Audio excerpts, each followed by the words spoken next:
Hello. Hello, hello. Y'all homies there? Live stream is offline.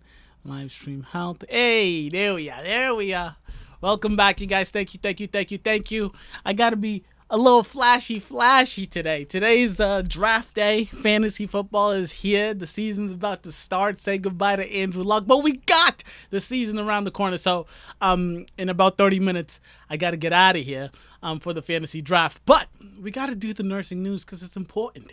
We can't go without the nursing news. I'm here for you. And for those who don't know, thank you for joining me. For those who do know, thank you for coming back. My name is Swadik Mayanja. You guys can call me Q. And on this channel, I bring you news, current events, and fun topics for nurses and healthcare providers everywhere. Today, we got the lineup of stories. Short, a quick lineup, but important lineup. Real important stuff. So stick around and let's get through this, baby. First story of the day, we're going to be talking about vaping, marijuana versus nicotine.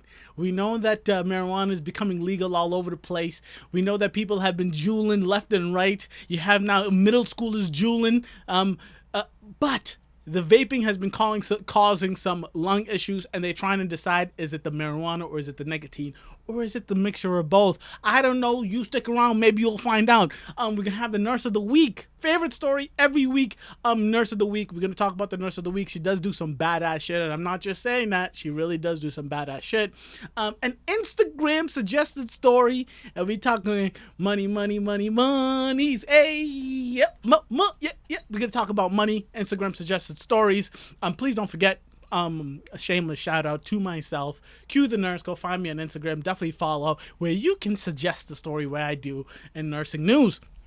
And then our final story, what we're going to end on, is a little bit controversial. We are going to be talking about how an entire hospital might lose their government funding due to them forcing a nurse to go assist during an abortion procedure. So let's jump on in, y'all. All right, let's jump on in. So people are vaping hardcore, right?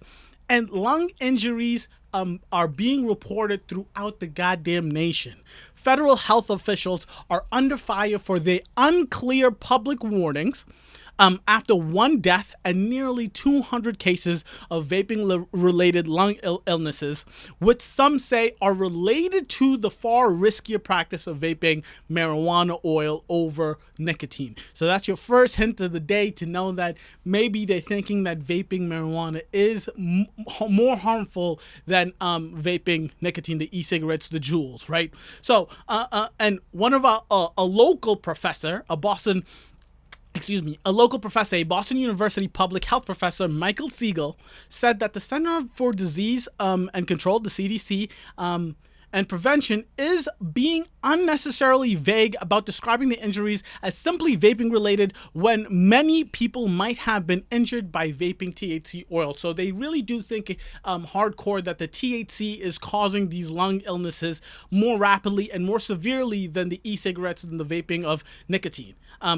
And he continues on by saying, based on what we know now, I think there's enough to tell people, do not vape any THC oils, especially products that are bought off the street. Listen, so marijuana, and this is a Boston professor, marijuana has been legal to be used recreationally here in this state of Massachusetts. But marijuana vaping is new, right? Is new. And maybe even if it's not new, it's new that patients are willing to tell their healthcare providers, yes, I am vaping marijuana, because it's only become legal so recently. So I think it's super important that we allow our patients, and we tell our patients, we are here to take care of you. We just want you to tell us the truth so we can get this information and know the difference between someone who's vaping marijuana versus someone who's vaping nicotine, right? But they thinking that it is the marijuana because it became legal so recently, and the vaping of marijuana has become so widespread. They're thinking that the vaping marijuana might be causing this. I'm gonna give you a little more information here. So marijuana oil vaping was cited in at least 21 cases of severe lung illnesses, Reported by the San Francisco Chronicle last week, in Utah, officials said marijuana oil was a likely culprit in most cases of lung illnesses in teens, which is insane to think about. These teenagers having lung issues, teenagers having breathing issues. It's nuts, right? We're not talking asthma here. We're talking about chronic, lifelong lung diseases, right? And a Wisconsin man, this is one of the most severe cases, a Wisconsin man had so much trouble breathing after he vaped both nicotine and THC oil that doctors put, his name was Dylan Nelson, into a medically induced coma and hooked him up to a ventilator. That's how intense it got. So you may be asking, Q, why? Why is it that the THC oils are worse than the nicotine? Well, that's what I'm here for. They don't call me Nurse Q for no reason, right? Q the nurse is here for you. I got the answers for you. Well, this is what they're thinking so far. This is what the research has so far. So most nicotine-laced liquid in e-cigarettes are alcohol-based and can't cause the lipoid pneumonia. And the lipoid pneumonia is what has been the major diagnoses in the vast majority of all of these intense lung illnesses that have occurred on the younger population.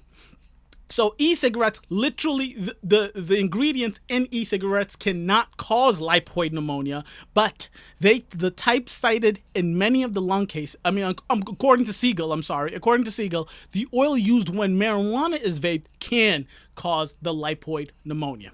So that's what they're thinking, and they're thinking that specifically the marijuana, the THC oils are causing this lipoid pneumonia. I just want to end on this because this is how serious it's getting, right?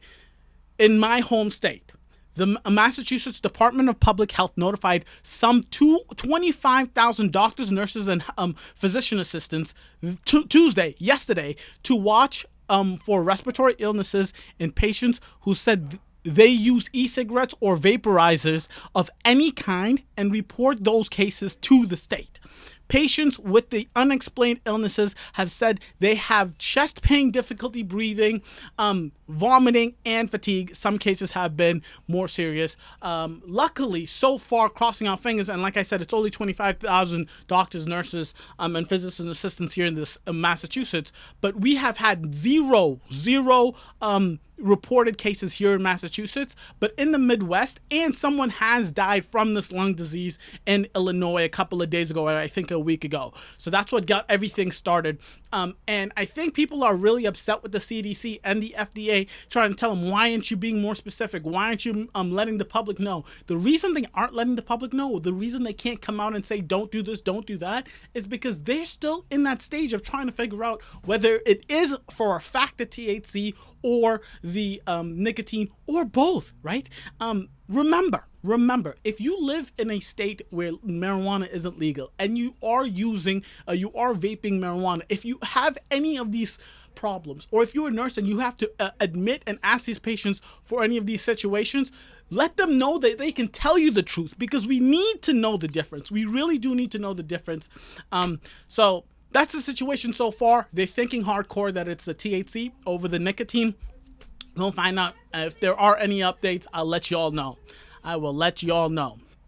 Moving on. Like I said, y'all, Nurse of the Week every single week is my favorite story, and this week's Nurse of the Week is a badass nurse. I mean, it doesn't get any more badass than Homegirl right here. Her name is Maddie Howard, and the reason she's the Nurse of the Week is because she is a ninja warrior. And not only is she a ninja warrior, she's not a ninja warrior, she's dipping her toes in the water, she's going to the gym trying to hang on some bar. No, she is a ninja warrior that has advanced to the American Ninja Warrior Finals that is televised on the big telly. She's doing big things, y'all. She's doing big things. So Maddie Howard, she's an ICU nurse, and she is a finalist on the nationally televised program, American Ninja Warrior. She grew up as a gymnast, and that's why she just slid right on into the Ninja Warrior scene. She grew up as a gymnast. She started when she was 6 years old, and she went all the way through college. She didn't stop in high school. She didn't stop when she was a teenager. She went and she competed all the way through college. And when this is what's it called? I found this story out from nurse.org. So they sat down with her and they interviewed her. And when they interviewed her, they said, well, why would a superstar gymnast want to become a nurse? And she says the way she became a nurse is because her mom was an OB nurse. I love when nursing runs in the family, right? It's in the blood. It's in the blood, right? So she's kicking some serious ass. And the way she went from gymnastics to nursing to then becoming a ninja warrior is that her hubby, her boo-boo, is the one who suggested it, just out of the blue, saying, you're not a gymnast no more, but you still work out, you got the flexibility, you got the gymnast history, why don't you just try it out? She's in Washington. They went to a gym that had some ninja warrior stuff goings on, and she fit right on in. Amazing. I love it. I love these things. I love these things. So if you want to watch her, if you want to support Maddie Howard, right? The first episode aired August 26th, so a couple of days ago, of the finals of the American Ninja Warrior, but she wasn't on that episode. They're thinking that she's going to be on on next week's episode. When she was asked about that, she said, "I won't be on tonight's episode," speaking of August 26th. Excuse me, but I think I'll be on next week's. Though I'm not positive, the finals have already, excuse me, I'm sorry. She says the finals have already happened. They were filmed in June. So congratulations. So obviously she knows if she won or she lost, but she can't tell us because it's not going to air until next week. But I think this is absolutely amazing. I love it when nurses are doing things that are bigger and better for the community, but it also makes me so happy when nurses shine. And Nurse Howard here is shining real bright. You go, girl. You go, girl. You continue to kick some serious ass. I absolutely love it. The Instagram suggested story of the week. Again, I'm going to let y'all know, if you want a story, if there's something you want me to cover, if there's something you want any healthcare provider to cover, you let me know. Follow me on Instagram and just let me know. Send me a DM. Just leave a comment in one of my posts. Let me know what you want me to cover. But this week, we're talking monies, and I want to just shout out to Moses. I'm going to have his in the edited version of this for you guys who are watching live. Thank you so much. I love you. But for in the edited version, I'll have his Instagram tag here. And moving forward, that's what I'll do for all Instagram suggested stories. The type of monies in nursing we're talking about is we're going to talk about how much nurse practitioners are getting paid in 2019. Every nurse and their mother that I've ever talked to in recent past is planning on going to get their masters, is planning on becoming an advanced practicing nurse, is planning on becoming an NP, a CRNA, all of the goddamn above. So let's talk about how much monies you can be making if you decide to make that decision. So I'm going to give you right off the bat, the top of the line information. The Bureau of Labor Statistics reported the average salary for a nurse practitioner in 2018 was around $107,000 a year, where the lowest 10% were earning around $80,000 and the top 10% were earning around $182,000. $182,000? That's a lot of money. You make that money, boo-boo. You make that money. And then so looking forward. So that was what the Bureau of Labor and Statistics had for 2018. So looking for 2019 and moving forward, ZipRecruiter places the 2019 average nurse practitioner salary at $107,000. So it hasn't changed by much. And Glassdoor goes a little slightly higher, saying that the average salary for 2019 will end up being $117,000. This is huge. So I just want to let y'all know. Okay, so a couple of factors that determine how much you're going to be making, because I remember I told you that the lowest 10% of nurse practitioners are making around $80,000 a year, where the top 10% are making around $182,000, $100,000 difference. So I just want to let you know the couple of things that would make a difference in how much you're making as a nurse practitioner. And those two things are as simple as in every goddamn job, but location, god damn it, it's location. And it could be even, so the big locations are obvious, right? The middle of the country, you're going to be making less than if you're working out in the coast. So if you're working in Boston or New York, you're going to be making a whole lot more money than if you're working in Utah. Or if you're working in LA, of course, you're going to be making the most money. And at the end of this story, I'll tell you the 5 states where you can make the most money as a nurse practitioner. So location. But even if you worked in, let's pretend you worked here in Massachusetts. Even if you worked in Massachusetts, if you worked in the center of Boston, so if you worked at Boston Medical or Children's Hospital, probably not Children's because all nursing and care providers that work in Children's, the UMass Memorial Hospital, For those who don't know what that is, that's just a hospital in the boonies of Massachusetts. And I don't mean to call it a boonies, but it's the biggest hospital outside the city, all right? So relax. Anyways, so even the difference between working in the same state, but one's in the middle of the city versus one is out in the boonies, there is a huge salary difference, right? So you got to remember location. Obviously, experience and education. I think more so in nursing is experience, because there is a baseline of entry for most of these jobs. So you can be a nurse practitioner if you have a graduate degree.